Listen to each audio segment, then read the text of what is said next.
because that's literally what it was.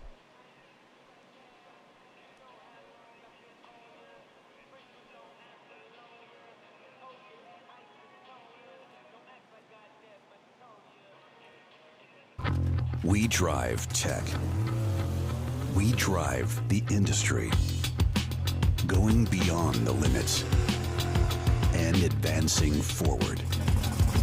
A versatile all-in-one solution. We're here for you every step of the way. And that's why you see fuel tech everywhere. Redline Oil, formulated to win, proven by me. Formulated to win, proven by me. Proven by me. Formulated to win, proven by me. Proven by me. Proven by me. Proven by me. Proven by me. Formulated to win, proven by me. Unleash the power of performance with the Edelbrock Group. For over 85 years, our legendary brands have been trusted by automotive enthusiasts around the world. From street performance to racing, our innovative solutions, engineering, and testing deliver unmatched power, precision, and reliability.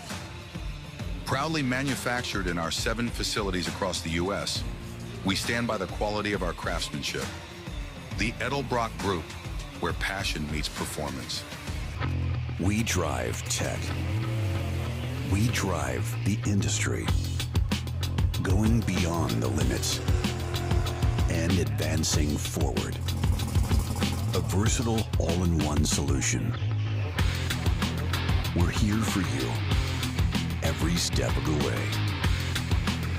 And that's why you see fuel tech everywhere. Flying A Motorsports, #1 in toter homes and trailers in the USA. We offer an unbeatable selection of new and used race car trailers, stackers, car haulers, toters, and motorhomes. Ready for an upgrade to your current trailer? We accept trade-ins and consignments. We offer nationwide delivery right to your doorstep or factory pickup. Check out our inventory at flyingamotorsports.com. Flying A Motorsports. Built on trust. We're going to see Nick Taylor and Sam Peterson do the job. Peterson, of course, the Peterson family. Martin, Michigan, US 131 drag strip. They have operated that racetrack for many, many years. His dad goes way back into the day with his own dad racing pro mods. They had those killer Chevelles back in the 90s. They traveled all over the place. Always beautiful equipment. And now to see Samuel in this car is really fantastic. And Sam is absolutely an awesome track prep guy. He's in love with the surface there, and maybe hates the surface there sometimes, like every track prep guy does, but he does exceptional work at US 131, and his dad is standing right behind him as he drives Joel Wensley's car through the water box. The Liberty's Gears Camaro, and for Nick Taylor, it's the Norco Pontiac.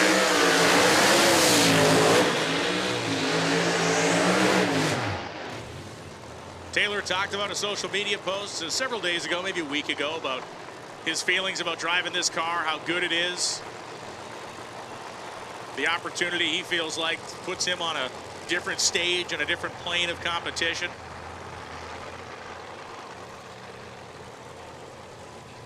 Wants to show not only himself, really wants to show everybody else what he is made of and what his capabilities are behind the wheel.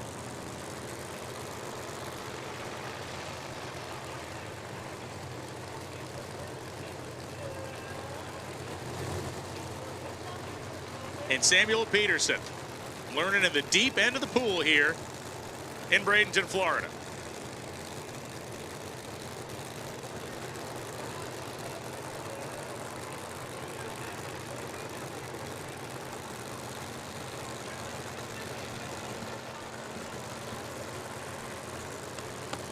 And the 2 rumbling supercharged engines, one of Brooklyn, Michigan, that's Peterson. And as mentioned, Taylor's out of Boonville, Arkansas.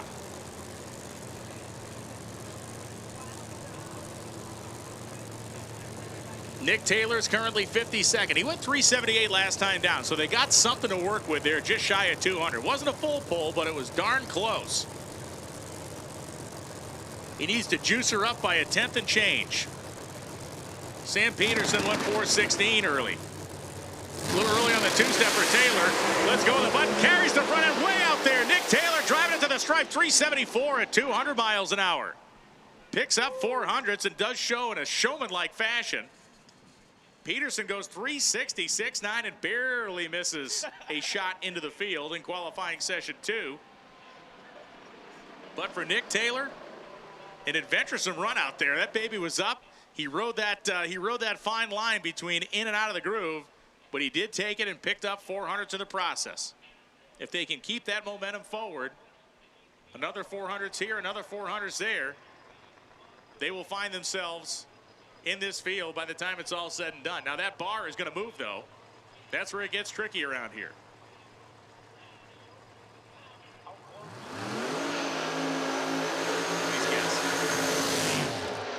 Lyle Barnett, the Wright Mower sponsored 18 model year Camaro, MCI Steel, MacFab Beadlocks, his day-to-day business. He did a really cool social media promo with Wright Mowers about a week ago where he set up signs with people's names on them and then chopped them up with the riding mower. He also pulled like a, I don't know what the distance measurement, it's like a half-yard wheelie. I mean, it's a full wheelie, but he did it about across half his front yard.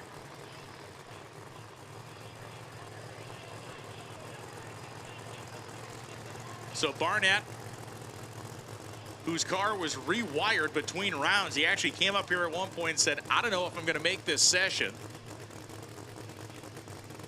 And Gavin said, I believe in you. And sent him packing. Lo and behold, they made the session.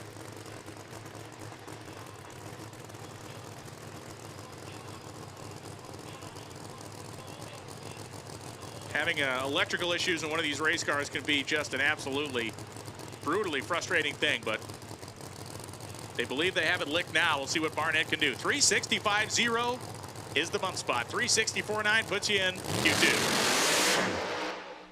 They didn't fix it.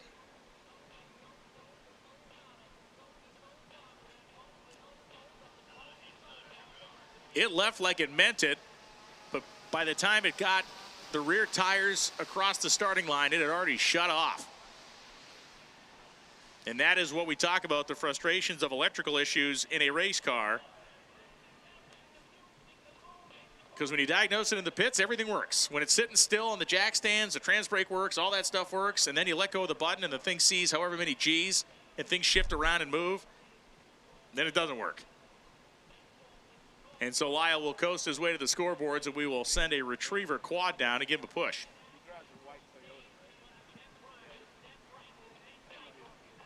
To give Lyle a push off the top end of the racetrack, it'll be Brandon Pesz and Mike Aenbach coming up next. Wind Gap, Pennsylvania, home for Mike. For Brandon, it's Weatherford, Texas. Of course, we saw Cole Pesz, his son, earlier. We'll see Cole again in a little while. We get back into our 10-5 class stuff. You want me to zoom in on that car down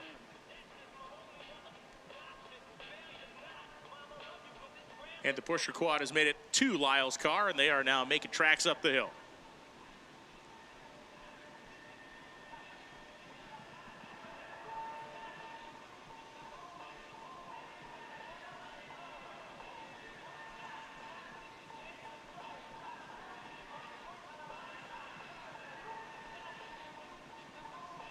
So we're just a little short time away from that sun getting behind the tree line, and we are 29 minutes away from closing the gas pumps. If you need fuel, you got 29 minutes. Can't say I didn't tell you. Inside of a half hour if you need to get fuel this afternoon.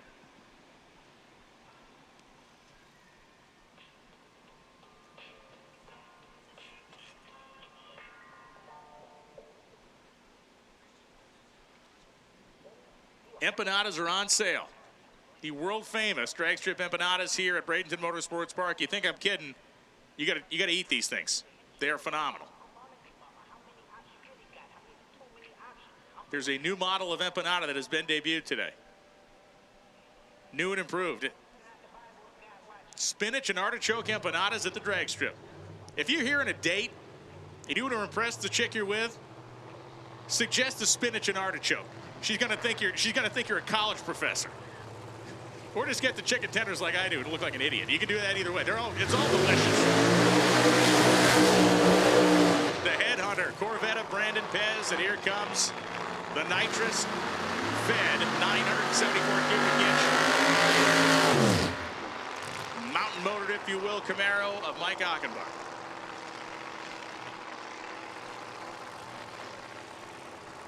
Spinach and artichoke empanada with a nice cold beer.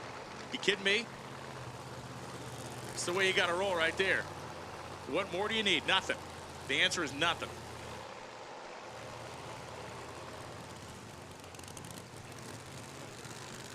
Bacon, cheese, jalapeno. Now we're talking my speed. Now we're going bacon, cheese, jalapeno. Now we're getting somewhere. Nothing against the spinach and artichoke crowd, because hey, listen, they're out there.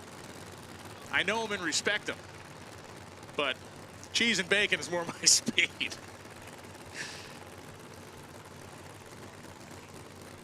Kimi Lynn Pesz out there looking through the windshield at Brandon. One of the most intimidating looking cars on the property, with how kind of pancake the nose of that thing is and how all the blower is out of it.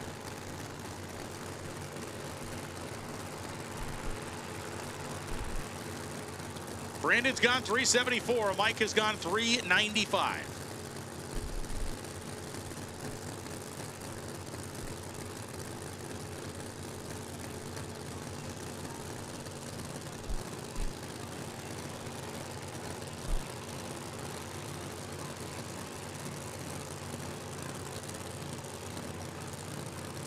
Aenbach locks it in. Here we go. Big shake for Pesz, and it broke a line off, but that looks like transmission fluid. That is going to be a disaster. Aenbach goes 365.3 at 208 miles an hour, but that thing is still bleeding down there at the top end of the racetrack. That looks like about a half a mile of bad. So Aenbach at 365.3 almost made the field. That is number 34.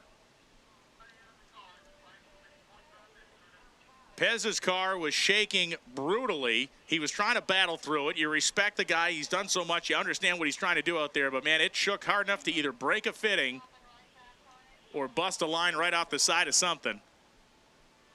And the color of that fluid and the fact that it's not going anywhere certainly leads me to believe it's probably transmission fluid.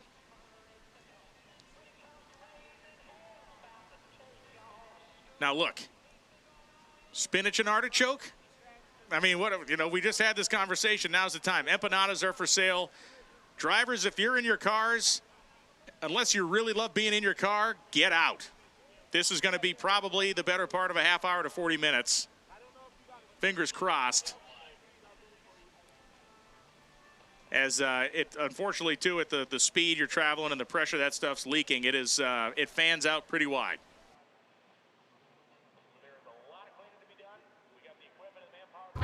We drive tech. We drive the industry. Going beyond the limits and advancing forward. A versatile all-in-one solution. We're here for you every step of the way. And that's why you see fuel tech everywhere. Redline oil, formulated to win, proven by me.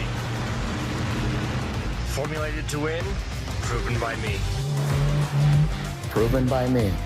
Formulated to win, proven by me. Proven by me. Proven by me. Proven by me. Proven by me. Formulated to win, proven by me.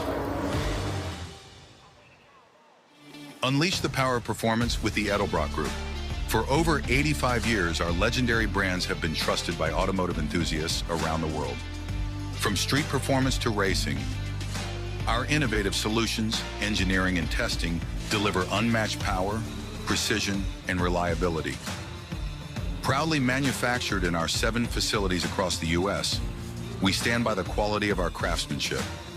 The Edelbrock Group, where passion meets performance. We drive tech. We drive the industry. Going beyond the limits and advancing forward. A versatile all-in-one solution. We're here for you every step of the way. And that's why you see Fuel Tech everywhere. Flying A Motorsports, #1 in toter homes and trailers in the USA. We offer an unbeatable selection of new and used race car trailers, stackers, car haulers, toters, and motorhomes. Ready for an upgrade to your current trailer? We accept trade-ins and consignments. We offer nationwide delivery right to your doorstep or factory pickup. Check out our inventory at flyingamotorsports.com. Flying A Motorsports, built on trust since 1988.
Before we get into the Winter Series this year, let's take a look back last year at our recaps of eliminations, and we're going to start with the Snowbird Outlaw Nationals from last year. Wes Buck, here we go. Ken Cartuccio, absolute world beater. But I think this first round of action at the Snowbird Outlaw Nationals kind of demonstrates how challenging these events are to be successful at. You're racing during dramatically different times of the day. You're doing a lot of qualifying at night, but then the first round of eliminations rolls around and you are going to battle in the heat of the day. We just saw some wacky stuff there. A 400 light gets all over the racetrack. Kenny Lang, one of our Canadian drag racers, showed up. It typically shows out. Tuned by Al Billis. A lot of guys were struggling in that right-hand lane at the Snowbird Outlaw Nationals. It's the heat of the day. You never know what you're going to get when you get down to Bradenton this time of year. It could be 70, it could be 60, but it could be 90. It's weird that sometimes it takes two runs side by side that are so close. Other ones, you just have to make it down the racetrack like this. Kurt Stending. 100%. Kurt Stending, picture of consistency, and I think this is when you see a guy recognize that sometimes you got to pull back a little bit to move forward. Here goes one of the former champions right here. Hardest thing's getting out of the first round, right? Absolutely. Once you get through that first round, that is probably the most challenging round of the entire day. Your first shot at the track, in front of a big crowd. Heat of the day, sun's out, but a lot of these guys get the guns out. We saw Melanie Slimmy right there lowering the boom on him with a 3.63 second pass at 204 miles an hour. Shows that it can be done, but I'll tell you again, I think sometimes it's about pulling a little power out of it. And that's really the trick with this type of drag racing. Power management is critical. That's why these guys hire the best tuners in the world to try to make the trip. This was one of the wackier ones to me. Jason Harris, Jay Cox. That was a chip draw that made everybody go crazy. 6,000 spread for Jason Harris and just a disastrous run by Jay Cox. These are another one of the matchups kind of made in heaven when you get to see two guys that have been going head-to-head out in the Carolinas for years and years and years. These guys have lined up at every little honky-tonk drag strip in North and South Carolina, and for them to find each other somehow, some way at the big one, at the Snowbird Outlaw Nationals, it was pretty magical. Chip King had a parts failure there right off the starting line, and Jason Lee, who is an incredible tuner in his own right, longtime drag racer, a real icon in the small tire racing world, definitely making his presence felt in Pro Mod these days. Craig Sullivan up on the wheelie bars, Joel Winsley struggling to get down that left-hand lane actually, Craig Sullivan was really surprising at the Winter Series in 2024 and 25. A guy that's got a car that's a challenge. That thing, that 48 Mercury, is basically like drag racing a brick. One of the coolest things about the Winter Series is stars break out, and I think Matty D was one of those. Matty D, Matthew Deach out of New York, absolutely incredible guy, family business, doing it with his dad, all these things that you just love to see. It's like a Hollywood blockbuster. It's the summer feel-good movie of the year, and I really love seeing not only Matty Deach kind of break out as a star, but doing it with a nitrous car. A lot of people feel like the nitrous cars are at the most significant disadvantage when it comes to these mixed pro-modified eliminators where you've got turbos, blowers, nitrous cars, but he proved that it's possible right there. Winning on hole shots. 100%. There's his dad. All right, another monster matchup right here. Derek Ward going head-to-head with Mark Mickey.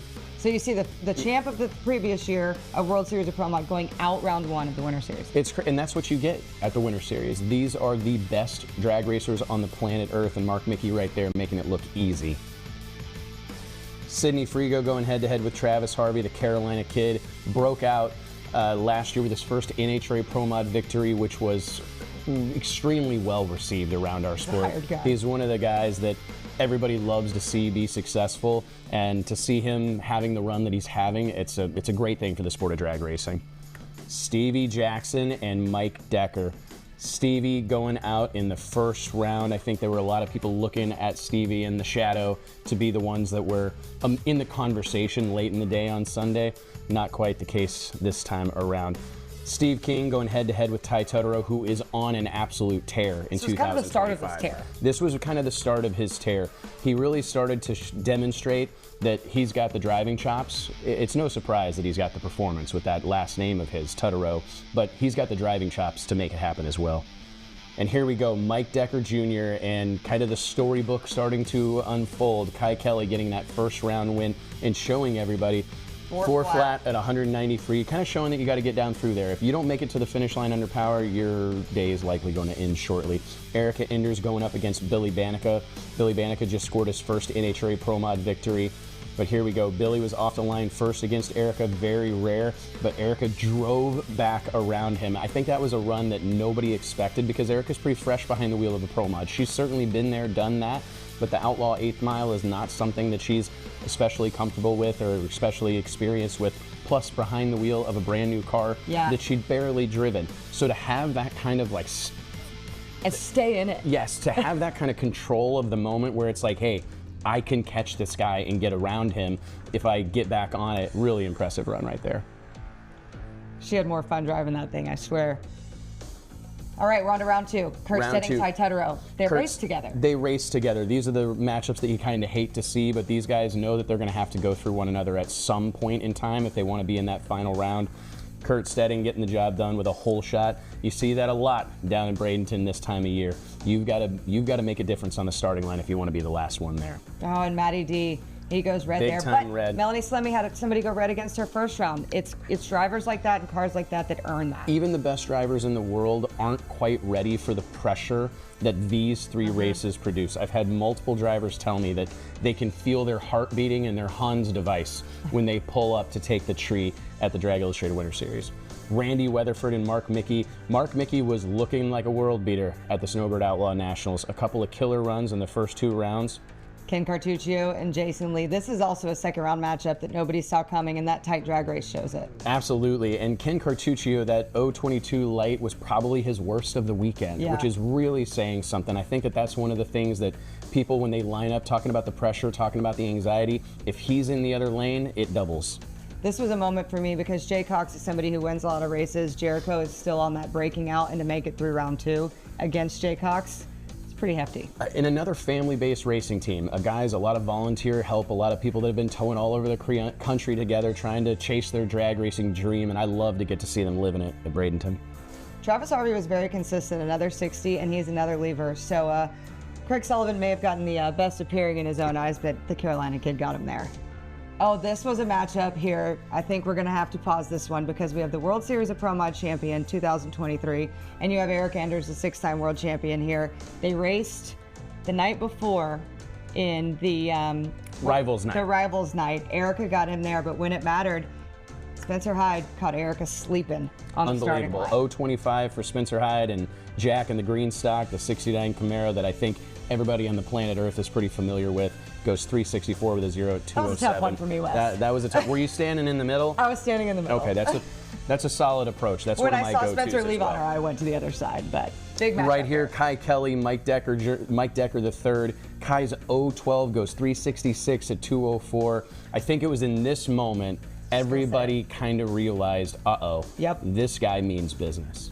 We are on to round 3, Spencer Hyde and Kai Kelly. I feel like this is one of those where whoever wins this could win the race. 100%. But right there, the reaction time kind of tells the story.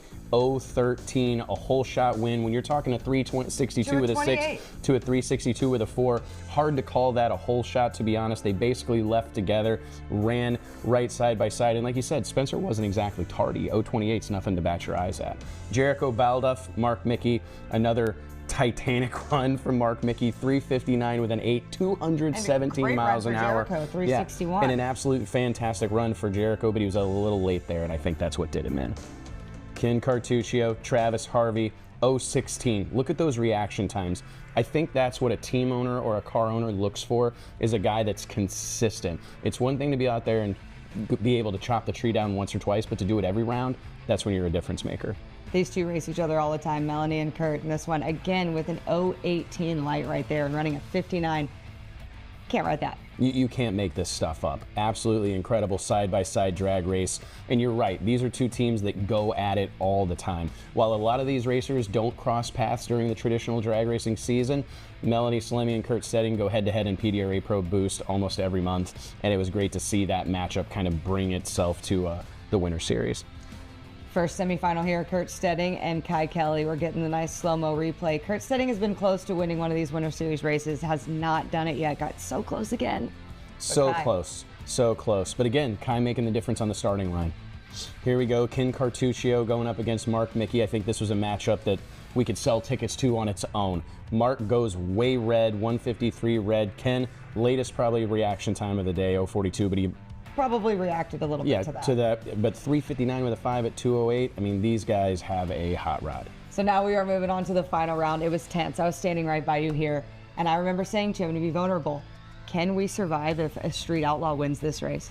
And I didn't really know what to say, and I have goosebumps as I sit here right now because this is one of the most incredible moments. And in fairness, I think Ken Cartuccio behind the wheel of a brand new car, not as comfortable as he is today, perhaps, but Kai Kelly never looked back, man. 033, 359 with a 4. The jaws are on the floor. People are losing their minds. The internet's breaking down. Social media, Facebook probably almost shut down. Cheeto dust is flying because of this. Cheeto dust is flying. And I tell you, what a moment for these guys. Sunshine Puddin', Kai Kelly himself, his whole team. Those are some good old boys that love this sport, work their ever-loving asses off. That's one of the things I love about Kai is he's got some young guys involved with his team, and he's kind of grown with him. They've grown with him, and it's an incredible thing to see. And I got to give a shout-out to Jeff Pierce, a guy that does not get perhaps the credit that he deserves. I think he's probably one of the sharpest minds in drag racing today, and that was a moment that kind of proved it.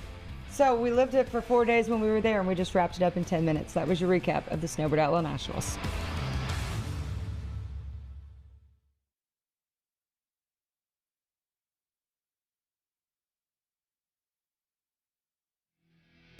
All right, Stevie Jackson, what did you just do? I just crushed all the turbo guys in the world and made it safe for blower cars once again. I don't know what it went, but it went fast enough. I'll tell you what it went. It went a 360 with a 1. One thing I'm excited about is I saw that 210 up on the speed. That's big speed in this conditions for a screw blower car. I think we're the quickest screw blower car on the property. Thanks, Bob. Our KTR SF1 is stroking, and all the turbo guys can run and hide back in the hole. Let's go. Ooh, fighting words from Stevie Jackson, guys.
a little pissy, my friend. What happened up there? I'm madder than hell. I'm sitting there, you know, got a great driver next to me. I like him, but I'm sitting there, you know, I started first. I started my burnout first, did everything, and I'm just sitting there, and freaking motor goes to 170 degrees. Well, it kills the power on these nitrous cars, you know. We like to keep them cool. So, but we'll get ready for the next one. The good thing is you have a few more. Do I have a few more? And because I don't know that for a fact yet. You do. You have 5 total. I just see 2 right now. Today, but you know there's always tomorrow. Well, are they going to have? I sure hope so. Yeah, tomorrow. What time? Hey, right in the middle of the hey, heat. go get your stuff together, Keith, and come back fighting next round. Bye. Much better than the back of your car that is covered in rear end fluid. When did you know it broke, and what all happened? Well, it started shaking about 80 foot pretty hard, and then I lifted, and it really, in the shutdown area, it didn't sound that bad. You could hear, you know how it is when they're starting to go bad. But right before I stopped, all of a sudden, clunk, clunk, and I was like, what the hell was that? I thought someone ran me over. And I came back, and there was fluid all over the ground. So we got another one, put it in there, get ready. Hopefully get another one tonight. If not, we'll be ready for tomorrow. Well, you've made plenty of time to go get that car ready. Yeah, I'm sorry about that. Oh, all good, all good. It happens. All right. Well, all right. We'll see what happens next round. Thanks, Brandon. Thank you.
We drive tech. We drive the industry. Going beyond the limits and advancing forward. A versatile all-in-one solution. We're here for you every step of the way. And that's why you see fuel tech everywhere. Redline Oil, formulated to win, proven by me. Formulated to win, proven by me. Proven by me. Formulated to win, proven by me. Proven by me. Proven by me. Proven by me. Proven by me. Formulated to win, proven by me. Unleash the power of performance with the Edelbrock Group. For over 85 years, our legendary brands have been trusted by automotive enthusiasts around the world. From street performance to racing, our innovative solutions, engineering, and testing deliver unmatched power, precision, and reliability. Proudly manufactured in our 7 facilities across the U.S., we stand by the quality of our craftsmanship. The Edelbrock Group, where passion meets performance. We drive tech. We drive the industry. Going beyond the limits and advancing forward. A versatile all-in-one solution. We're here for you every step of the way. And that's why you see fuel tech everywhere. Flying A Motorsports, #1 in toter homes and trailers in the USA. We offer an unbeatable selection of new and used race car trailers, stackers, car haulers, toters, and motorhomes. Ready for an upgrade to your current trailer? We accept trade-ins and consignments. We offer nationwide delivery right to your doorstep or factory pickup. Check out our inventory at flyingamotorsports.com. Flying A Motorsports, built on trust since 1988.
lines, getting ready for a qualifier. We have Mark Mickey here. Mark, I want to talk about something very specific that you may have missed the boat on just slightly. Last year at the Winter Series, it's a tall feat to go out here and qualify for all three. Qualified #1 for all three, and now there's a bonus. I know. I was like, man, here that's my luck every time. But it gives us something to shoot for. It's definitely attainable. We know how to do it. So, yeah, it's pretty cool that the guys at Jerry Bickle stepped up. I mean, that's a huge deal. Rolling race car. I mean, come on. Hopefully we can take it home. So. The competition here at the Winter Series, I think these bonuses, the Elite Million and the #1 qualifier bonus, they're so unique here because the competition, we get the tightest fields, we get the fastest field. We already have a faster field after Q1 than we had last year here. So what is it about the Winter Series that makes everybody bring such a tight game? It's just how Wes has built this up. This is a place to be. I mean, you got, 80-plus hot rods. You got the baddest dudes there are. You're in Florida. I mean, look at the weather here. But I think it's just a building. Vic and Wes have built this to be, you have to be here. I mean, if you're a pro mod guy and you're not here, you're missing out. This is the only place to be. And obviously, I think we have about every pro mod there is here. So no, we're pumped. I'm excited. And, man, just hopefully it keeps getting bigger and bigger. We'll see. Mark Mickey's going to be coming in hot for that #1 qualifier bonus.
We've had fireside chats, we've had golf cart chats, now we have staging lane chats, and we have Erica Enders up here. Erica, this is your second Winter Series. You're looking a little different this year. You've got something different in your view. Talk about the difference in this race car. It's very different. I've only taken it to the stripe one time, but it's a screw-blown application that the guys have worked really hard to put together. It's a RJ race car that the boys at Modern Racing finished, and it's probably one of the nicer race cars I've ever had. So I'm excited. There's definitely a huge learning curve associated with it. There's a Lenko in there with a tie drive, and I've also never driven that either. So, hey, E, come drive this promo car. You'll be fine. So here we are. We were 2 pairs away from running when they had that little oil down, so we're kind of just chilling, waiting. And now today's a little different. Everyone watching at home at Flo knows we're not supposed to be qualifying today, and we are qualifying today, but that's what the Winter Series is about. People bring their race cars, and you have to be prepared for anything. So mentally, what was that like when you found out we were racing today? Well, it's kind of like an oh crap moment because I wanted to get some seat time in this race car before we went into qualifying, because obviously we want to put our best foot forward for all our sponsors and partners in this deal. But it is what it is. It's kind of funny and ironic because Wes Buck was in our pit last night and he was talking about how people were saying, oh, you shouldn't allow testing. We need to go off the trailer just like at an NHRA race and run what you brung, see what you got, and inadvertently that's what happened today. So yeah, you always have to be prepared. Would I have liked more seat time? Would Justin have liked more shots with this new car in the racetrack? Absolutely, but you play the hand you're dealt, and we went A to B on that first one, and I'm just trying to get the hang of it, but it's definitely fun. A question I'm going to be asking a lot of people this weekend, but this is going to hit in a different manner. It's going to be a tall task, but if somebody wins all 3 of these races, they get $1 million, and that $1 million is going to be signed by Richard Freeman. For you personally, how good would that feel? That'd feel really good to swipe $1 million from his back pocket. But, you know, right now with, again, to reiterate the new race car thing, I'm just looking to get in the show, and I think that would be a feat in itself. But you know how it goes. You put your helmet on and you want to kick everybody's ass. So we're going to do the best we can, and that Elite Million is definitely something that added a huge amount of excitement to this program. But you and I have talked about this a million times. The Winter Series last year was the most fun I've had drag racing in probably 5 years. So, you know, and with all the success and winning that we had on the pro stock side, I think that's a pretty big compliment. So Wes and his team do a great job. All you guys and gals at Flo do awesome, and the $1 million on the line is pretty stout. Humble as ever, 6-time world champ Eric Anders here at the Winter Series.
I'm here with Scotty Palmer, one of my favorite drivers. What are you driving this weekend? It's always something different. I am driving Jim Whiteley's 69 Camaro. Probably, no, not probably, the absolute nicest pro mod I personally have ever drove. Super interesting. And if you win this $50,000, show me what you're going to spend it on. I'm going to get a chin tuck right here. We're going to go to Mexico. Me and Big Eddie, who lost so much weight, so I can't call him. But look, don't you think? I'm going to win this. I'm going to do a little chin tuck. I think it's well worth the money, Scotty. Yeah. What'd you go in qualifying? Qualifying, we went about 60 feet and shook the tires. So we have room for improvement. And I have one last question. Now that I'm here, who's your favorite Flo girl? I've got two. I've got two favorite. No, this is like this. You're putting me on the spot. What a sandwich! Which is not the first time you've put me on the spot, Kayla. I've been doing that for years. A long time. Yes, a long time.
Hey everybody, we are getting very, very close to running the rest of this round of qualifying. Drivers are starting to get back in the car, which means about 10 or 15 minutes. But what better do to kill time than with Wes Buck here? So Wes, I'm going to take control of this interview. This is your race, and I want to talk to you about it. It's the Winter Series. It's the first race of the Winter Series. The show up and show out mentality of these guys and gals here, pretty honoring. It's unbelievable, man. I mean, what we're seeing here, this collection of cars, I tell people this all the time.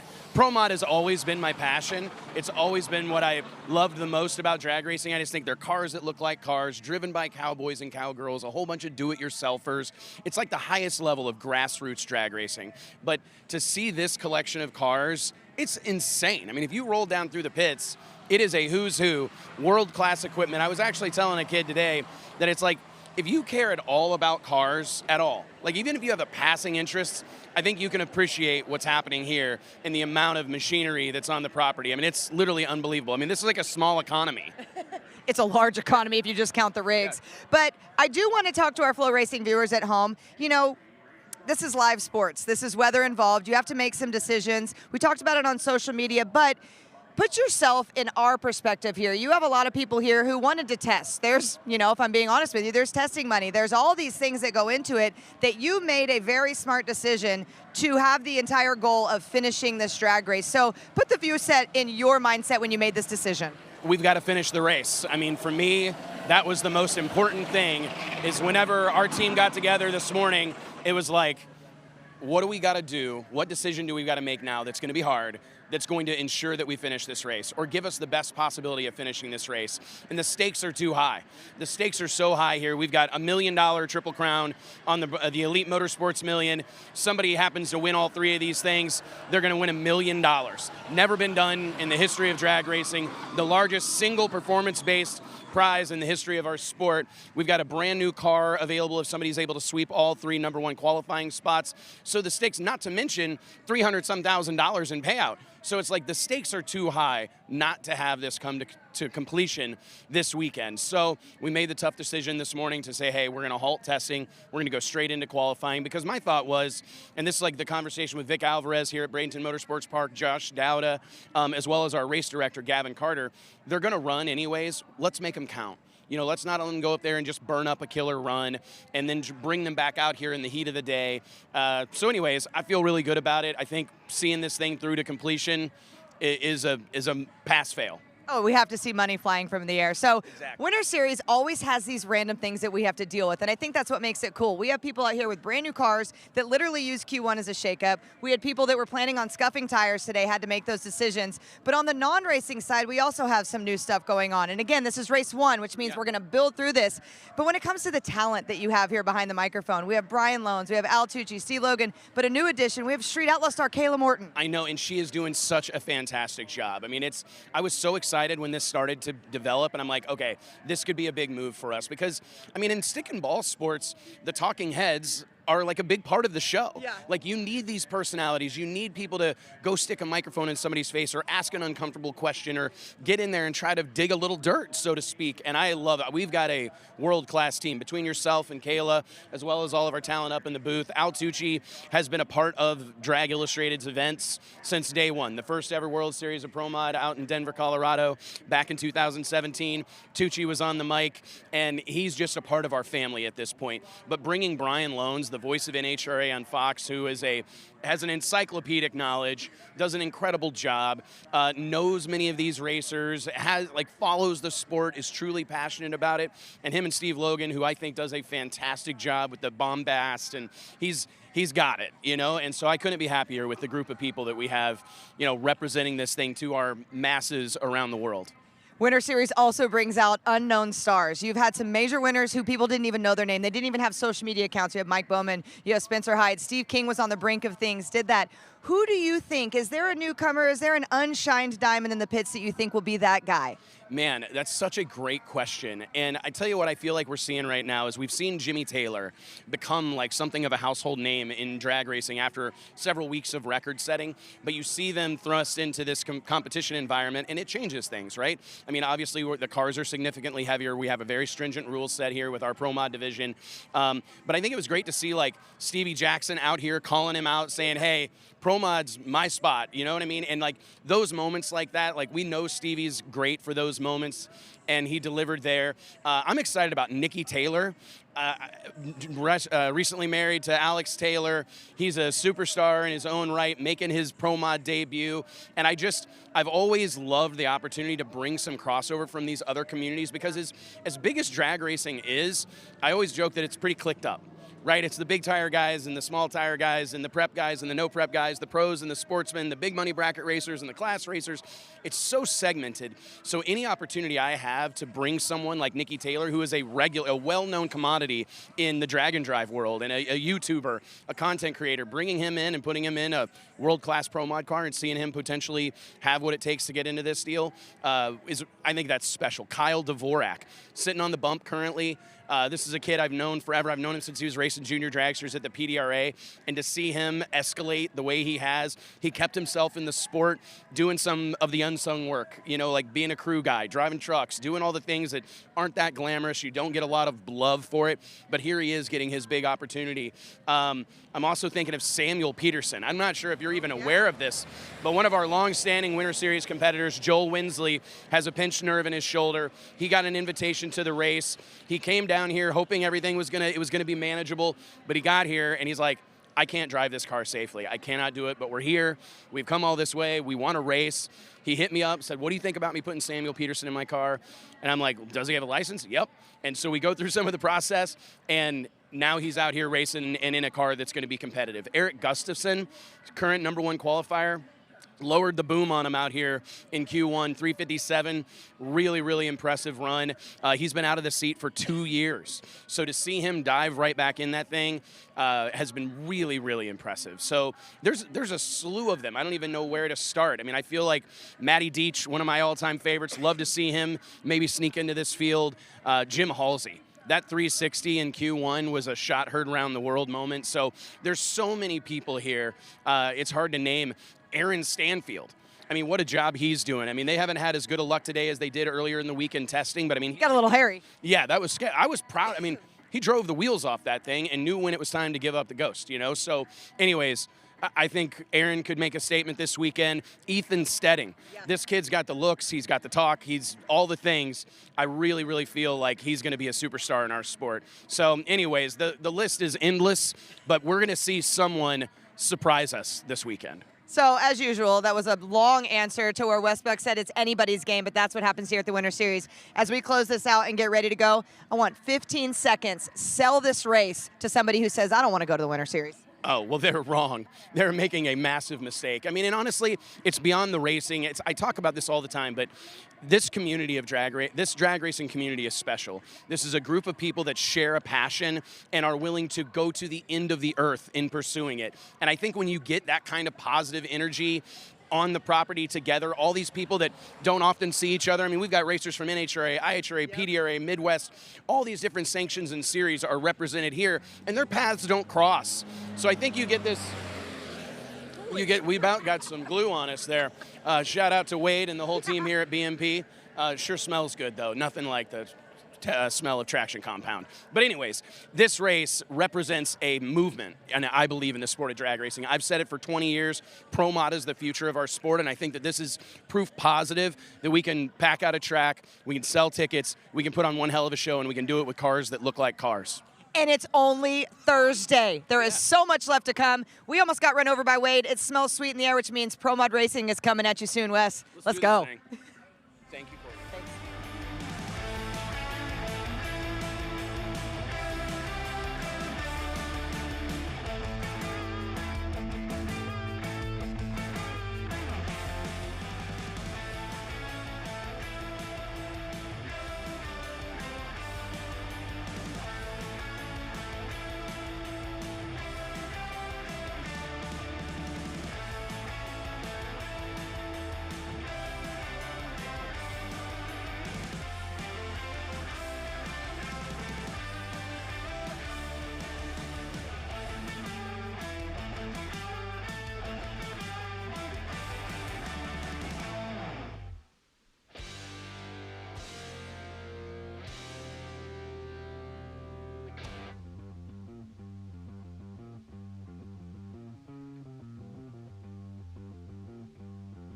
So the traction compound in the racetrack right now, multiple trips up and down, and it'll be some last work on the tractors, and then we'll be back at it. So we are officially in the closing stages of this significant cleanup here. Qualifying session 2 of the Snowbird Outlaw Nationals, presented by Motion Raceworks in the Outlaw Pro Mod category. It is going to get real spicy real quick. For those of you just tuning in on Flow, we began the session with a bump spot of 365.7. That has fallen to a 365. And it seems as though that 365 is probably going to get dive bombed here through the end of the evening in this category. We still have our Pro 10.5, True 10.5 no time cars to run into the night. Little Gangsters will be back up again. Limited Drag Radio and Ultra Street will all be part of the show this evening as we continue on with the night.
And so officially, drivers, let's get back in cars. If you haven't done so already, drivers, let's get back in, strapped in, and ready to go. Once the rotator is done with its work, we are going to pick this thing right back up again. Drivers, back in cars if you haven't done so already.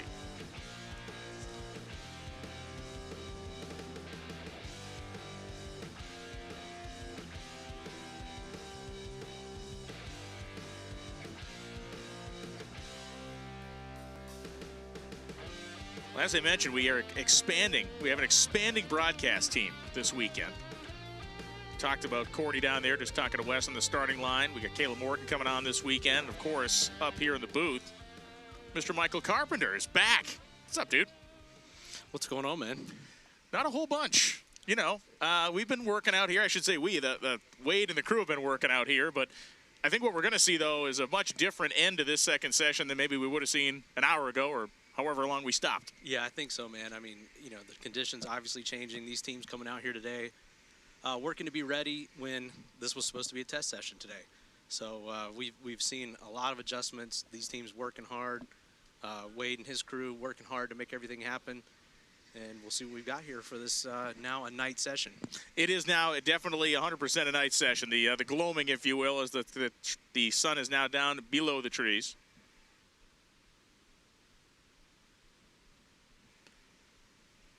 And, you know, really, I talked a little bit about this before, but it bears mentioning. Of course, we came out of the first session with a bump spot of 365.7, and we tied last year's total bump spot within the beginning 6 pair of this session, and now we've beaten it. And going back in my notes, the quickest bump spot I can find for basically the history of this race is 364.7 from 2023, and we're going to blow right past that. So it will be in my opinion, it'll be the quickest field of all time here at the Snowbirds. Well, it's hard not to do that, really. Yeah. You've got this many cars on the property of this quality, and it's kind of like picking up where we left off with World Series of Pro Mod. It really is. And so we have to keep that in mind. You know, these events were previously viewed as 3 separate events. Yes. And then when we strung them together and formed the Winter Series, it kind of just changed the dynamic of every event. And so you're seeing now the Snowbird Nationals in its 2nd year of being part of the Winter Series, carrying on this huge car count and these performances that we saw at World Series. And, you know, I think one of the things I mentioned, and I want to talk to you about it, obviously, because you're in depth with it, but the Elite $1 Million bonus is, you know, this is the first year this is going to be up for grabs. Like I said earlier, we have about 80 people that think they're going to win it. We'll know that there is going to be one person available to win it, but talk to me about this program, because it really is awesome. Yeah, that's something that we've been wanting to do. Wes has been talking about that for a long time. I want to throw a $1 million drag race, and I want to make that the ultimate prize in door slammer drag racing, and it really just comes from exactly that, trying to elevate door slammer and pro mod drag racing to a level that we've seen in other forms of drag racing and in other motorsports. I think that a lot of times we look outside of drag racing to find absolutely. our goalpost, so to speak. So that's something that we see in a lot of other sports, motorsports, that we're trying to bring to pro mod, and I think it is elevating the game, and I think there's a lot of teams out here that are here for that sole purpose and believe that they can get it done. Yeah, look, and I think anybody that wins one of these things, as far-fetched as it is to say, the capability of doing this for a 5-round race can set you up on a run that could be potentially historic. Todd Tutterow and Justin Swanstrom as we now roll ahead and pick it right back up where we left off here at the Snowbird Outlaw Nationals, presented by Motion Raceworks. Tutterow driving a car that Robert Abbott is normally in the seat of at this racetrack. And, of course, this is the neat thing about this race. 2 generations of door slammer legends out here. Or one in the making, maybe. Absolutely. One car that's, you know, we've seen out here for a number of years has been, was Tutterow's, I believe, to begin with. Yes. Back to Robert Abbott, then back to Tutterow. In his hands now. And then we've seen Justin Swanstrom. This is one of the first of the new generation C7 body that we've seen from Tim Hodgins and the team at Synergy Composites. I don't know all the technical details of how this thing was constructed, but a three-phase weave or something is how Tim explained it to me. We're talking weaves. I'm in. Yeah, this thing is super rigid. We've seen Joey Martin standing on the roof of his. So we'll see how this thing holds up and how it performs. I think everyone's expecting, you know, massively reduced deflection, and because these cars, as they go down the track, they distort and they deflect, and things are happening. So we'll see how this shakes out with this new ride, and then the tried and true 68 Camaro. So these guys are on a very different racetrack than they would have been on a little while ago. It is likely a lot tighter than it would have been. The track had really begun to work itself in as Tutterow wings the throttle. I had to give a shout out to my man that was pulling Swanstrom in the beams. He's got a drag racing Christmas tree cut into his fade on the back of his head. So that's next level. That is high quality. So Tutterow and Swanstrom. Tutterow, this car is the car he won the Gator Nationals in a few years ago. Wow. Front end way up. Swanstrom's going to drive by him. 369.7 at 201. Tutterow saw too much of the middle of the racetrack. He lifted, but still went 379. Look at the 60-foot time. 9:15. Was that on Tutterow's side? That was Tutterow's side. Yeah, getting after it early there, and then just wasn't able. Something maybe happened after that, but never lacks for aggression on King Tut's side. And great to see Swanstrom just chipping away at it in that new car. 69 doesn't look like much out here with this field, but that's a great run with how few runs they've got on that combination. And we talked about it earlier about the fact that Bubba Green and Eric Enders coming up right now.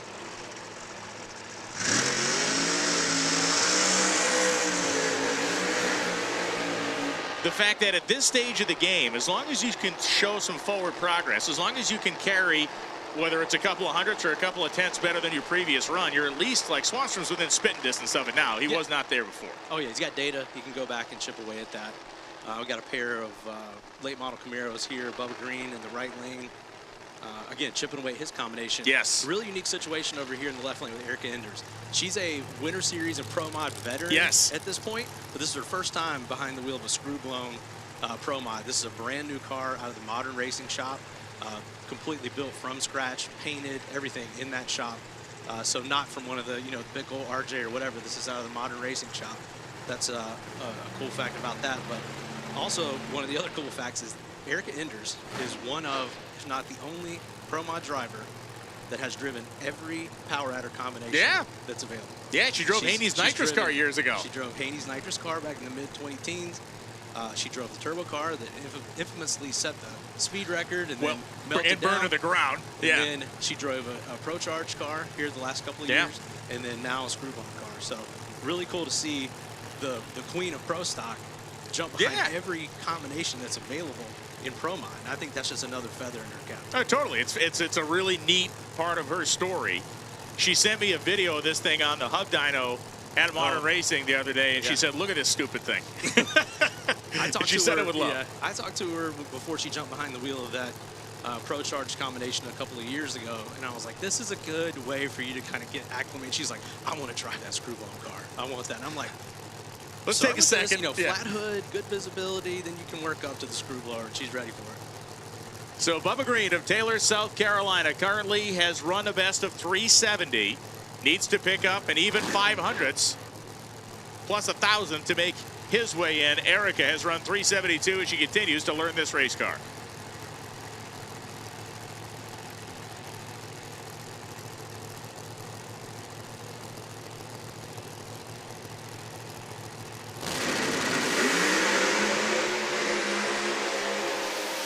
And Green is on a nice solid lick, 366.8, just shy of it. Enders pedaled that car early and still runs 383 at 202. Yeah, interesting. Great run for Bubba. That's got to be up there with one of his best runs with that combination with that new car. And interesting to see Erica pedal the car there. Maybe just trying to get a feel for it, to get this thing, up to the other end, get some data. I gotta believe that way. That's, to me, that was like a comfort pedal where it's like, you're not 100% sure of what this should feel like, and it's like next time I guarantee it's probably on the deck all the way through that. Yep. Nick Janik and Matt Deesh.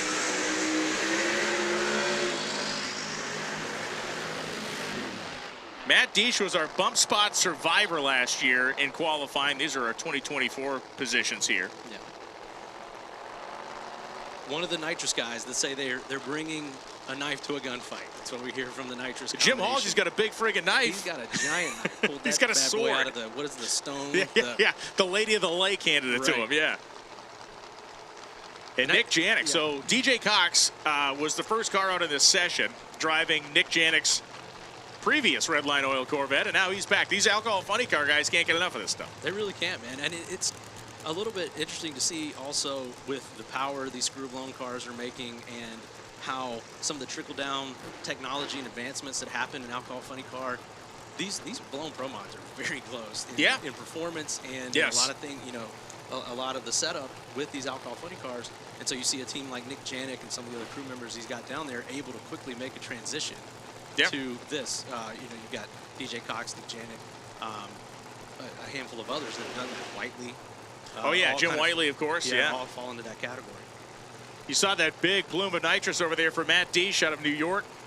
973 cubic inches for Deesh. Last year, he qualified in the field at 365.5. That was good enough to hang on by the skin of his teeth. Remember that? He was dodging bullets left, right, and center. Crazy. Janik had the nose up. Oh, boy, he had to lift. That thing might have scraped the headers on the ground. We saw some sparks, 416, 130. Deesh goes 484, 2 at 103.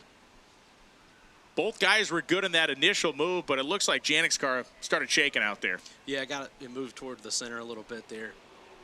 Fought it back. It's too early in the race and in the Winter Series as a whole to overdrive these things at this point. Yeah, there's a time and a place for that. It just isn't now. Yeah.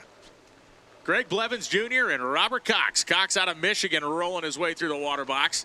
Jerry Bickle constructed car for Robert Cox. Formerly, I believe, a Pro Charger car, if I'm not mistaken, or turbos or something. I believe both. Yeah, he's had it all.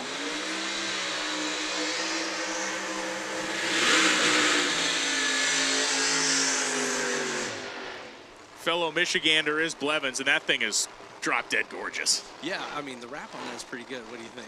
Oh, is that a victory? Is that a victory wrap? Both of these cars are. Dang. Coming out of the victory nice shop.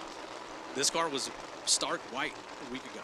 So it's white, it's painted white underneath it, and it's got the signature Greg Blevin's burnt orange wrap on it, and then Rob Cox with his signature look on the other side. He has had, I believe, turbo. I think it started as a turbo. I remember it being. I know it was a turbo car at one point. Now it's screw blown, so he's making the whole rounds like we talked about with Erica, but all in one car. Greg Blevins stepping up here from the radial world into the big floppy slick world. Jamie Miller and his son out there on the car. Yeah, the depth of color in that thing is great, and that's an amazing thing about wraps. There was a time in this evolution of the technology of that stuff where it's like you could almost tell just by how deep a color looked whether it was paint or not. That looks like it's a mile deep. Yeah, it's come a long way. Yeah, it really has. So the neat thing about this part of the order we're getting into now, these are cars that have run in the 360s. Blevins went 369, as did Cox. So we're now getting to the point of the program where these guys are still 15 positions out of being qualified, but they have run within hundreds of being in. Now's when we should start to see some of the chaos in the bottom end of the qualifying order or even mid-pack. Let's watch how these guys stage up. As you said, every inch matters. Got to really tickle that ball. And they are both ripping it hard. 364. Cox is going to the field, 208 miles an hour, as Blevins goes 367 at 204. Picks up a couple of hundredths. Small forward progress, but Robert Cox is now 28. The bump spot is now 364.9. Good run there. I mean, that's a brand new car for Greg Blevins. Probably the 4th or 5th run. Wow. On it. Yeah, okay. I mean, that car is literally brand new. Cox, plenty of runs on that combination, but as you said, he keeps he's switched around power adders a few times. He's run very well this year. He's competed in other series and is starting to get some consistency and really run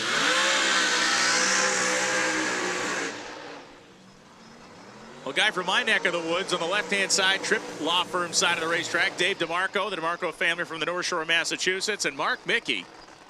I'm about to say something I never thought I'd say in my life. Mark Mickey is currently sitting 46th.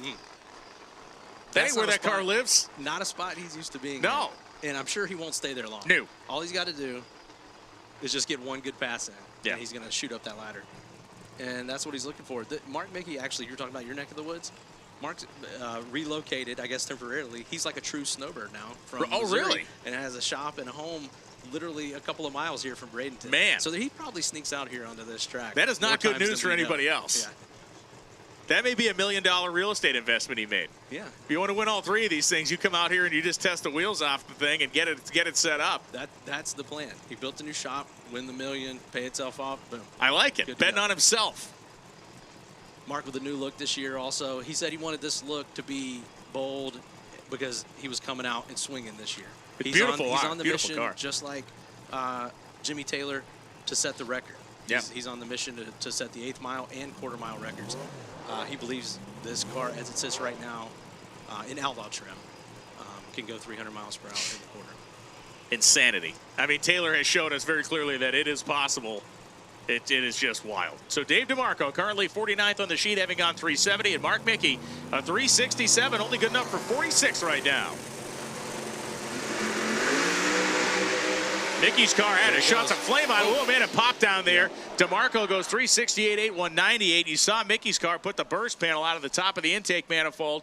It slows to a 380 at 171 miles an hour. It looked good, but it wasn't. Wasn't the doing numbers it. Don't bear that out. And, you know, a 1 flat 60, what was it, a 250 something there? Into the split, yeah. That's not, these turbo cars, we used to see those numbers and go, okay, yeah, the turbo car's going to make it up on the back end. Yeah.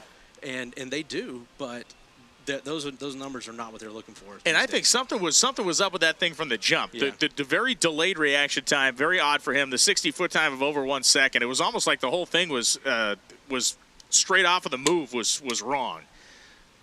Derek Menhold and Mike Bowman will be coming up next as we shift to the west side of the Mississippi River. Menhold coming to us from Billings, Montana. Bowman from Oak Hills, California. Yeah, we got a West Coast matchup. Yeah, this is great.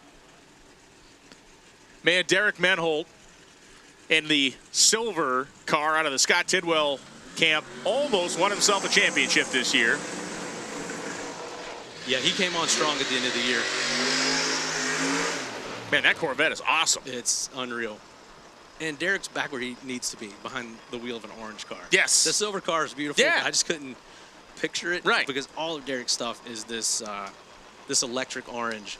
And so he's back behind the wheel. One of the new C7 bodies. I think one of the first ones that we saw completed and actually hit the track. So really cool to see these new cars, these new bodies, all these things that these guys have been working on throughout the year that would maybe normally wait until the start of next season, you know, March. Not no more. Yeah. Yeah, now it's got to be out in December. And, of course, Mike Bowman in the Chevelle. Wife and daughters here looking on. We need to the staging lanes, Taylor and Tutterow, Davis and Falter, King Salemi, DiApril Curtuccio. That's a battle of the sons of Italy there. And then Weatherford and Kaylee Mills. We need those cars, those groupings to the staging lanes, please. The next 10 on the list. You had me confused there. I was like, there's another Tutterow, Taylor Tutterow. Right. Then I realized you were going last names. Mike Bowman, the winner of the original World Series of Pro Mod. He's got a lifetime invite to any event. It's awesome. That we host. That's how it should go. Yep.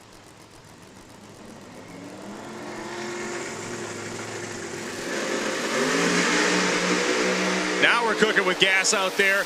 Menhold, a killer 60-foot time, 362.4. He goes in the field. Bowman goes in the field at 364.7.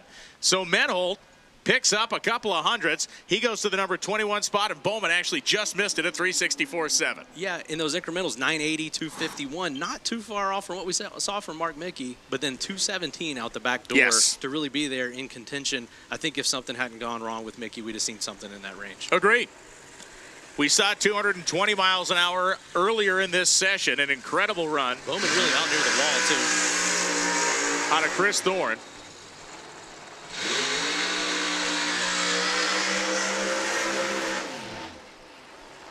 And here comes Ned Dunphy. Ned Dunphy, of course, won Drag Week in 2025 in his Street Legal 6-second Viper, and he won Drag Week, setting the all-time quickest week-long average, sub 6:20 over 5 days driving the car. Pretty impressive stuff, man. Yeah. We had him on the Wes Buck show probably about a month ago now after all that happened. Like a super sharp guy. Oh, he's great. He just got it really put together. One of these stars in the making. Yeah. Kind of lying in wait, in my opinion, and we saw that in the drag and drive side. Now he's trying his hand over here in Pro Mod, which he's done it a couple of times, but I do believe this is his first time at the Winter Series. So looking forward to having him here. And got McNeil on the other side, a guy that just jumped out of a funny car a couple weeks ago. Yeah, this guy's driven everything. He drove Palmer's top fuel car a couple of years ago. Has been in a funny car, and of course, this orange Hemi Cuda, Larry Jeffers built machine that I believe he saw time in the Midwest Pro Mod series with this year. Yep. So we got a Midwest Pro Mod guy. We've got a drag and drive guy making his jump over to Pro Mod. That's one of the cool things you see about the Winter Series. We just had two West Coast guys lining up against each other. The mix and match of this whole thing is really cool.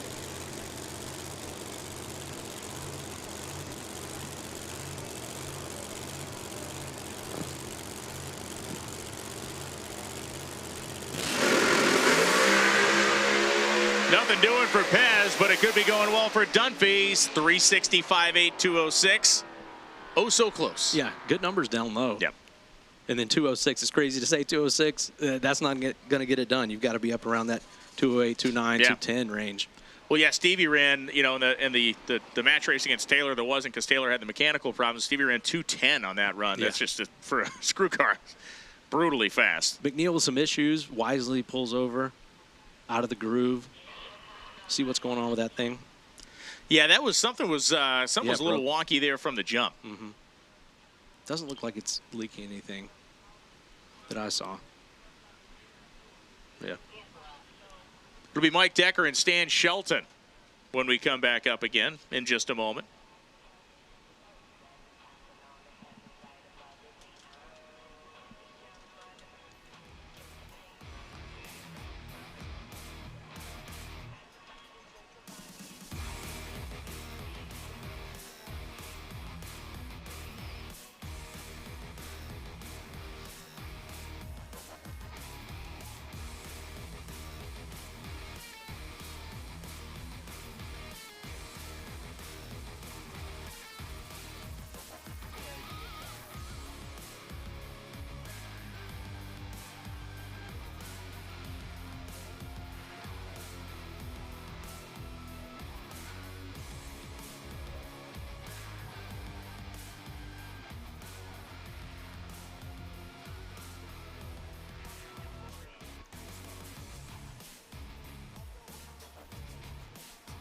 So Mike Decker Jr., Woodstock, Maryland.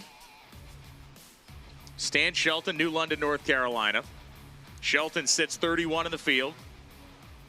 364.2. And Decker has gone 366.7. Trying to get the tune up on the audio up here. Hey, that's all good, man. Plus, you know, you do this all the time. I'm trying to get warmed up here. This is my test. It's all good. I'm making a test it up So here. we're all coming in hot today. Yeah. Everybody's coming in hot today. Yeah, this is supposed to be testing, right? We were able to make the all-important replacement P happen for the Harris family. That was critical. I mean, I think we were going to shut down the race until that got fixed. So we're good to go now. So Mike Decker and Stan Shelton through the water box.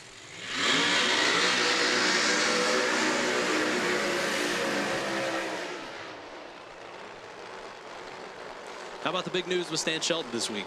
Yeah, teaming up with KTR. Joining KTR, yeah. Not a lot of details in that press release, though, as to exactly what it entails and what we're going to see. But all I know is, as soon as these guys hit the track out here this weekend, you could tell there was a little something extra going on over there in that Shelton camp. I mean, listen, the one thing I took away from the release was effective immediately. Right. And so the results have shown up just that fast. Yep. Decker always hooked up with Tutterow in the YO camp. So no big moves there. Just a lot of consistency and a lot of power out of that whole camp. Yeah, they're a fun group to watch race for that kind of same reason. You know, we've talked about a couple of racers and teams that they'll experiment and they'll try this and they'll try that and they'll maybe make power adder changes in an off season. These guys have found the sweet spot and they stay with what works, and I can admire that. Yep, all the cars look the same bodies. There's something to be said for that. There's a reason the McDonald's sign says billions and billions served. Right? People like consistency. Stan Shelton, there is a guy also that we've talked about on the NHRA side, and especially here, has everything to make this happen, just hasn't been able to. Looking good there. Crushes the tree for 15, goes 362.9 next to Decker's 361.9. You can feel the mojo rising right now. You can see that side-by-side, the quickest side-by-side we have seen all day. Decker goes 16, Shelton goes 23, and the bump spot goes 364.0. Yeah, look at these early numbers. 908, 242 on the left side out of Decker. Just behind 928, 243 with an 8. A little more steam out the back end for Stan Shelton. Man. Yeah, so the 206 speed, and it's kind of interesting when we look at Stevie's run, that 360 at 210. We go down and we go to Decker's run, that 361 at just shy of 207. So I don't know if that's RPM or gearing or where that's coming from, but that spread in speed is kind of significant, 3 mile an hour. Yeah, that's interesting for sure. I wonder what we'll see Stevie do in this. Well, he actually was out here earlier with the grudge.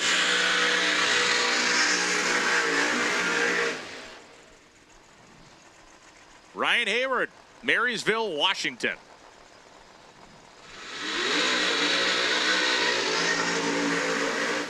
And Pete Norton out of Franklin, Indiana. So we saw Mr. Taylor earlier, Nick Taylor, driving the second Norton car. I mentioned the fact that, he has kind of the same pedigree to a degree, like the Shelton family, coming out of the tractor pulling world. He's more of a diesel pro stock tractor guy, but he's gotten his hooks into pro mod racing, and he loves it. Yeah, that's another cool thing. We're just talking about all the storylines and the mix and match nature of what we're doing here. Some guys that are from those other realms of motorsports jumping in here. Then you got a guy like Nick Taylor, well known in all the stuff that he does, and an automotive influencer in a lot of ways, jumping in to pro mod or for the first time. So you see a lot of stuff. You got the most wily veterans and experienced racers possible. Then you got the other end of the spectrum. And look, Ryan Hayward was one of the biggest stories at the World Series of Pro Mod last year. At the time, this car was so new, the paint wasn't even dry on it. The RJ built car, he drove out of his mind. And if he can do that again here, he's going to be a guy we're talking about down to a small number of cars again. But the Cinderella shoe, it no longer fits. It didn't fit. So now the pressure's on, and it's a whole different ballgame. He came in and just kind of shocked everybody last year. Now everybody's watching him. Yes. It's a whole different strategy, mentality, And how does that affect you? A guy like Ryan, I think, will be able to handle that. And looking forward to seeing him pick up where he left off last year. Yeah, the upside of being that Cinderella story is it only gets to happen in this sport one time, because the next time you roll through the gate, they don't look at you the same way again. When you were just the guy from Washington State that people have heard about and never seen, and then you slap them around a little bit, they don't forget that the next time.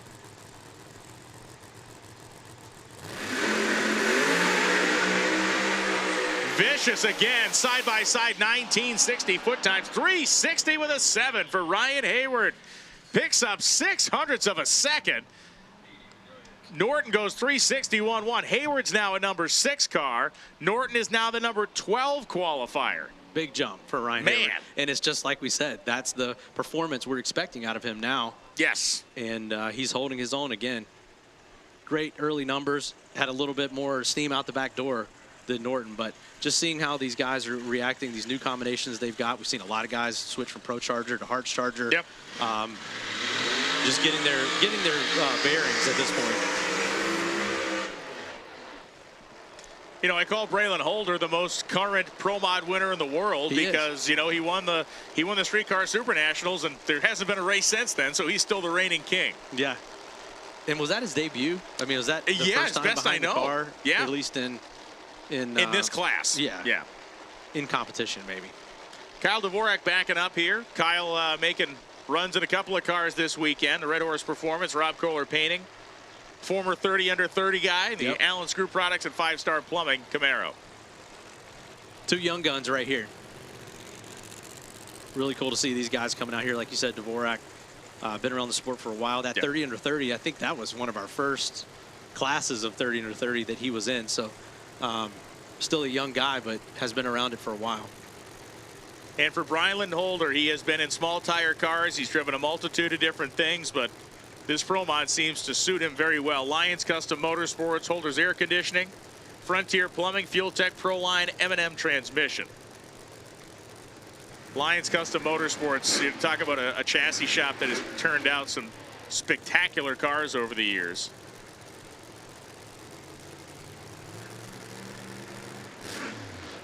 I remember when he built Jared Wenrich's Nova, small tire car that ran a lot of the NMC style stuff and some of the other Outlaw radial events, but that Wenrich car was phenomenal.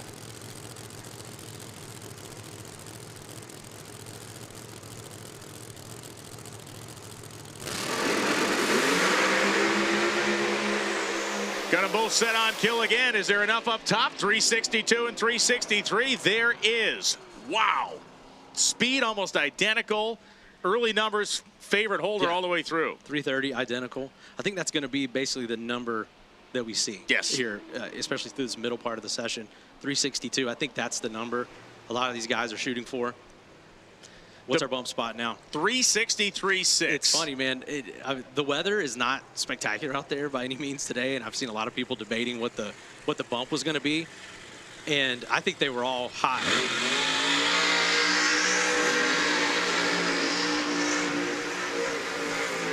And I say that just because of the sheer number of cars, what that does to your bump spot. Yes. I think that it just, the number that you think it should be in your head, I saw a lot of people throwing out 62, 63, 61. I mean. Well, look, in this sport, you usually get one of two things. You either get quality or quantity. Right. You never really get them both, except here, and that's a fact.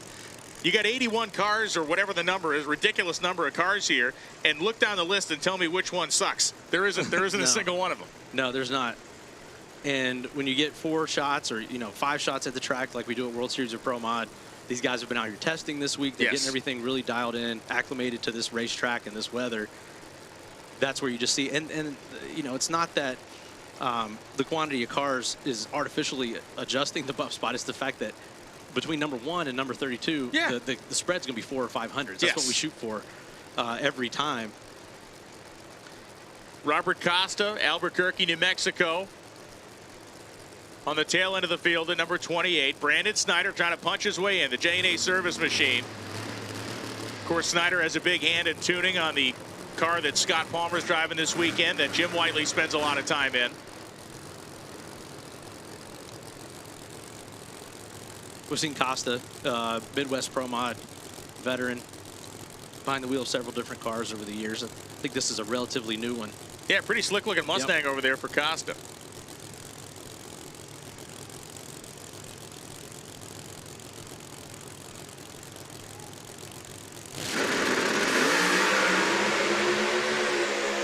Nice side-by-side pull again. 361.9 for Snyder. He's in the field. Costa goes 362.6, picks himself up 4th out, which is, hey, that ain't nothing. Yeah, that's the number, 62 again. Really big speed out of Brandon Snyder, too. Almost 210. Just shy of 210. Snyder goes to 18th. The bump spot is 363.4. Robert Davis is on the bump. Chris Thorne is just ahead of him, having run 63.4 at 220 earlier today, which I mentioned. But so right now we're at a moment of 363.4.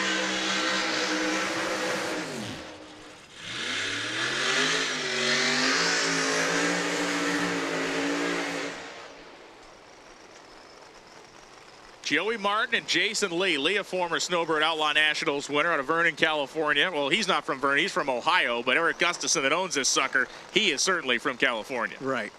Never really sure who's going to be behind the wheel of those coast packing machines. They've got a rotating cast and have success with all of them, it seems. Then Joey Martin. I mean, this is a name. Oh, yeah. 15, 20 years ago, all over the Outlaw scene, ADRL, Pro Extreme days. Really known for building a lightweight car. That was always his thing. Back in the day when there were no weight rules and it was just run what you brung, Joey was a big hitter in the South, Alabama area. Screw-blown combination, lightweight car. That's how he got it done. A lot of success back in those days. The Lomad machine that you may remember. So. Oh, the Lomad's iconic. I mean, to me, that ties him. That car and him are tied together forever. Yeah. Really excited about this new car, built himself. You know, front to rear, and sort of getting back in the game. Said he was inspired by what we're doing out here with the World Series of Pro Mod and with the Winter Series. It inspired him to jump back out here. He took a little time off, had a son, wanted to raise a family, and then couldn't stay away from what we're doing out here. Steve Petty was he wanted to reach in there and grab the steering wheel. They did not put the car on the racetrack where Petty would have liked it. He was trying to get him to move it over to the right, meaning Martin. We'll find out if this works out.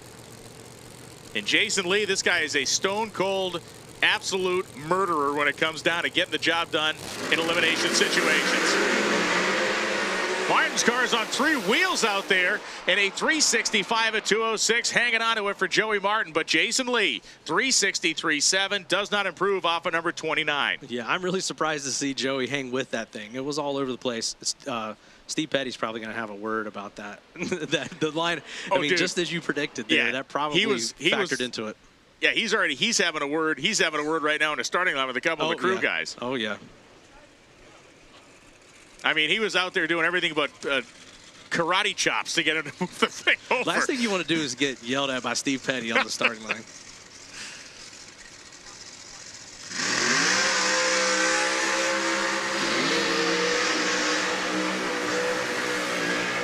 What a year for Ty Tutterow out of South Hill, Virginia. The Quick Fuel, Red Line Oil, Ty Drive, A Motorsports, Riverside Outdoors, Camaro. A PDRA Pro Boost champion. And on the NHRA side, the work he did with Mark Savage and J.R. Gray and that team garnering their championship in dramatic fashion at Las Vegas. This guy, it is a rare year, and maybe it's rare unless your name is Tutterow, I guess, to be a championship crew chief or crew guy and driver. Yeah. They have a championship party every year at the Tutterows. They do, and it's pretty wild that you can just go ahead and pre-book your championship party that they have at their shop every year and have, you know, a handful, if not a dozen, champions throughout all the different classes that they provide power for and tune. And of course, Ty and Todd are always leading the way there. Aenbach, the second half of the Culp Lumber team, Shelton Insurance and Real Estate as well. Another beneficiary of the KTR partnership. Yes. Seeing that pay off early. It's like first round 364 with a 0 at 206. We'll see them pick up here. Tutterow is currently qualified at 25. He wants to pick up off of a 362. Aenbach's on the outside. 364.0 is good enough for 35th. We could see Ty go with the 50s here. Now we're we're cooking. 9:05 down low for Tutterow. 360 flat. 207.98. We just needed a thou there, man. Wow. 360 flat, 207.98, 361 with a 6. So Tutterow leapfrogs Stevie fast, goes to the number 3 position. Aenbach, 361.6, puts himself 16th. Chris Thorne is now on the bump spot at 363.4. And Scott Taylor is going to try to knock him off it. Taylor currently qualified 34th, having gone 363.6. All he needs to do is pick up a measly 2 thou. The Keene Superstores Camaro. And the Candyman, Frank Falter, the 4th. Final call, all remaining Pro Mods. Final call, all remaining Pro Mods to the lanes, please. All remaining Pro Modified cars to the lanes, please. And a first call for Pro 10-5. The Candyman, he made a great showing at the end of the year in PDRA, or in, I believe, IHRA and a couple PDRA events. Yes. Burst onto the scene. Of course, Scott Taylor, Street Outlaws fame, was here with us last year. And again, another guy that it wasn't like a shocking thing, but he planted his flag here last year. It's like he stood in the ring and did the job. He really did. And I think these guys are over time, not that they needed to earn respect or fit in over here, but I've heard a lot less about that this year. These guys they're not going to be able to hang. They're not going to be able to compete with what's going on out here in Pro Mod. These guys have definitely earned their spot over these last couple of years.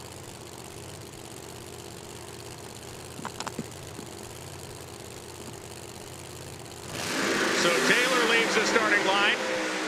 31 green, the Candyman will not finish the run. Taylor goes 360 with a 2.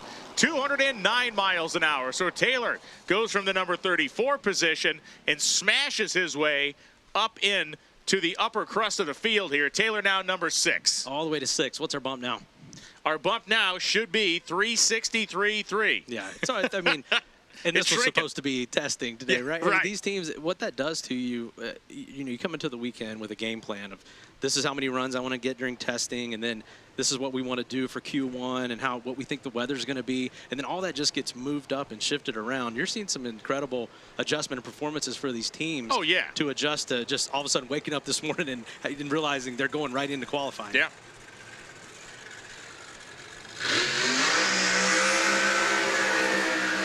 Robert Davis and Melanie Salemi, former Snowbird Outlaw Nationals winner. We are less than 1 hour away from kicking off the Mark Williams Enterprises Racer Appreciation Party. Food's going to be over there about 7:30 for racers. 8:30 p.m. there will be a practice tree event over there. Doug Cook said we're throwing $1,000 into this thing to start with. $50 entry. Runner-up gets $250. Winner gets the rest of the money. Are you going to jump in there? Look at me, man. Look at me. Come on. Behind the mic only. Think I'm going to compete with these people in anything? Salemi, the Alley Installations car. That's going to be fun over there. It is. That was supposed to be the wrapping up the testing, going into qualifying. Now it's going to be right in the middle of qualifying. So let's exactly. That not transition too many beverages moment. over there. Yeah. The what? Maybe have a couple less beverages than what you were planning on originally. Yeah, the rarest commodity in drag racing may exist: leftover beer.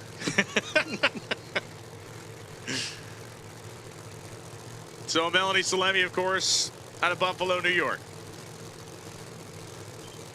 Robert Davis lined up closer to the center line than we've seen a couple of these cars by at least a tire width. Yeah, over the course of the day, of course, when it was much hotter in the direct sun, we saw a lot of cars migrating out. I've not actually seen anybody set up inside like this.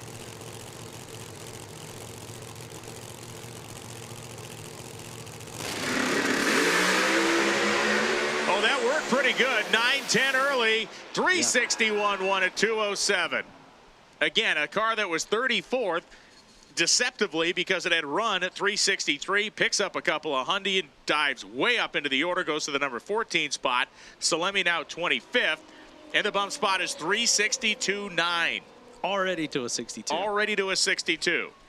We have called all remaining Pro Mods. All remaining Pro Mods, we need you in the staging lanes. We have also made a first call for Pro 10-5 to the lanes.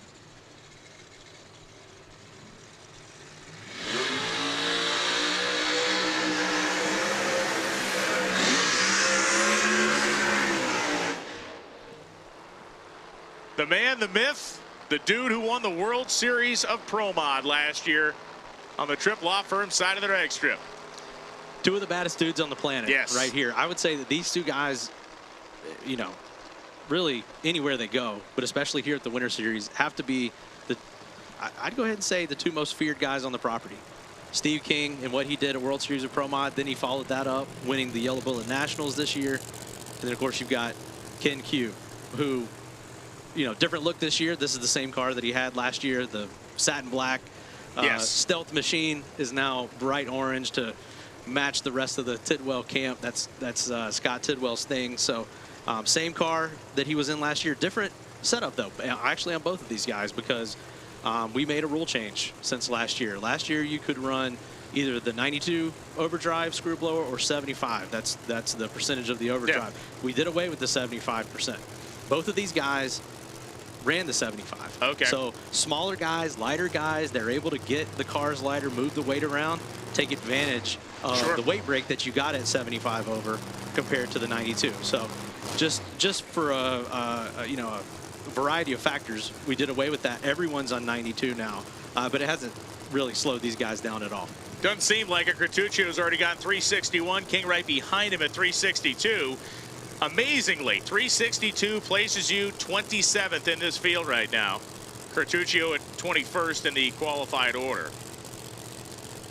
Cartuccio had one of the most productive, profitable, and winningest winters in Door Slammer drag racing history, but not a lot went right for him after that last year, so he's looking to rewrite the history books again. Wow, King is way out there with the front end up in the air. Cartuccio 358.3.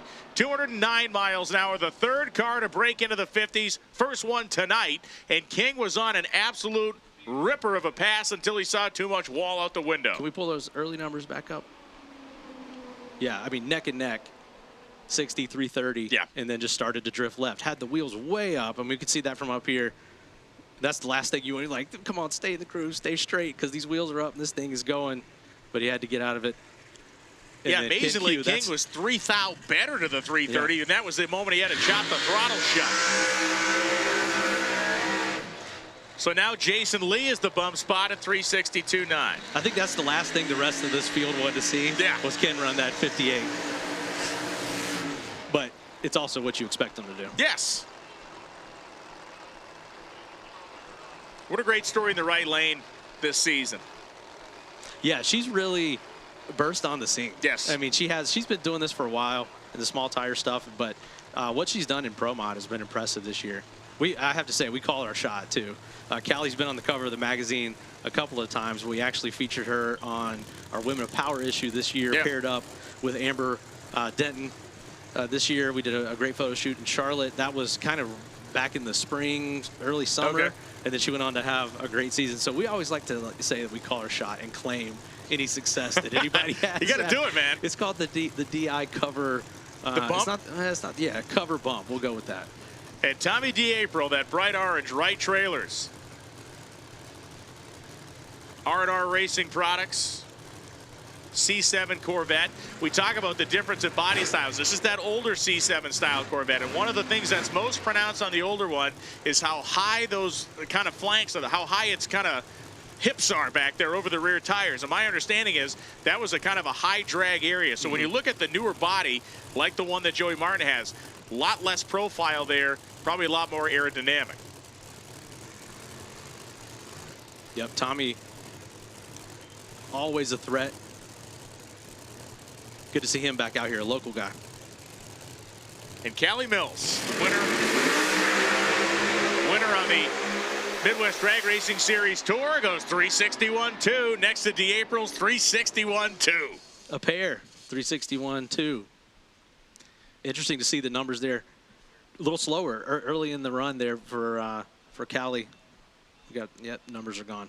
but then power out the back door compared to Tommy's run. But and amazingly, Callie has run to the thou identical twice in a row. Went 61-2 Q1, 61-2 Q2. Okay. In very different conditions. I'm sure they wanted to pick up, but that consistency will pay off. Got the party time. Jason And Harris on Randy one Weatherford. side and Randy Weatherford on the other.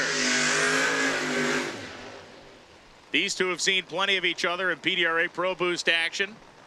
Harris, I don't know if we're doing best looking cars this weekend. That thing has gotten rightfully a ton of attention. It is a spectacular throwback to the old Harold Denton days of the party time. I think he's even got Denton's name on the door. He does on the passenger side. This was something Travis McCormick that at Southern Diamond came to me with this idea of wanting to do a throwback for Harold Denton and the party time.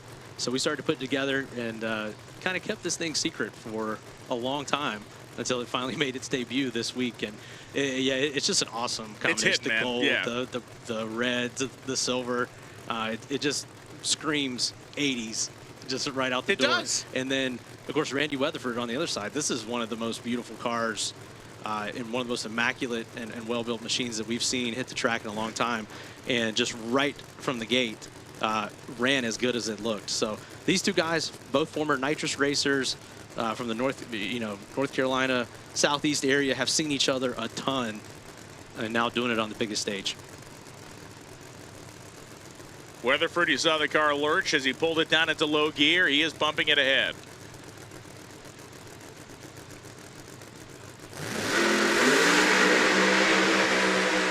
And Harris starts to drive away from him. 356 at 211 for Jason Harris.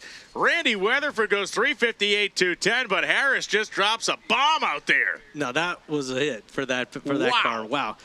356 with a 0, 211, 20. Randy no slouch in the other lane, 358 with a 1. Both of these guys with Hartz Charger. They've had some success with the combination, with the centrifugal combination throughout the years, both kind of debuting the Hartz Charger here recently, and I would say they're both pretty happy with it right now. Kai Kelly and Merton Overshawn coming up next. I mean, there had to have been a part of Weatherford who's done this long enough. He gets to about 60 feet and knows he's got something good going on, and then he looks over and says, where the hell is this guy going? I noticed that too. I mean, from our vantage point here in the tower and on the Flow broadcast, Jason was just driving away from him. Just drove away.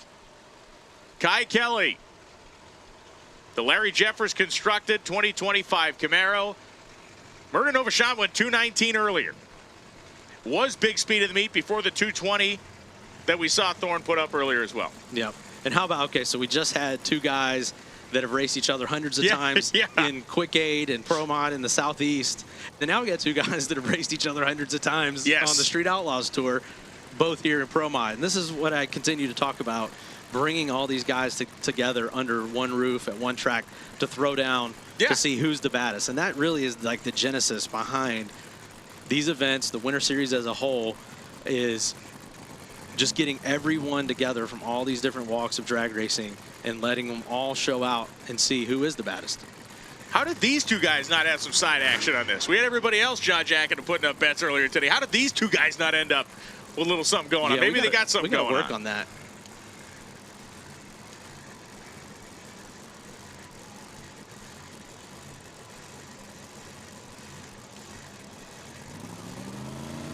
Sean begins to spool the turbochargers up in the baby blue Camaro. Kai's car hanging the front end way up, and Sean goes by at 220 miles an hour, side-by-side 50s, 357.5 for Kelly, the quicker of the two cars. Sean goes 359 at 220.26. All the way up to number 2 for Kai, 239 to the 330. We're starting to really get into the meat of it here, buddy. I mean, these numbers are dropping fast now with these 50s. Man. And yeah, that showed us when you watch the replay, you're going to see Kelly's car really out 60 Sean by a ton, but then Sean starts making up ground in the back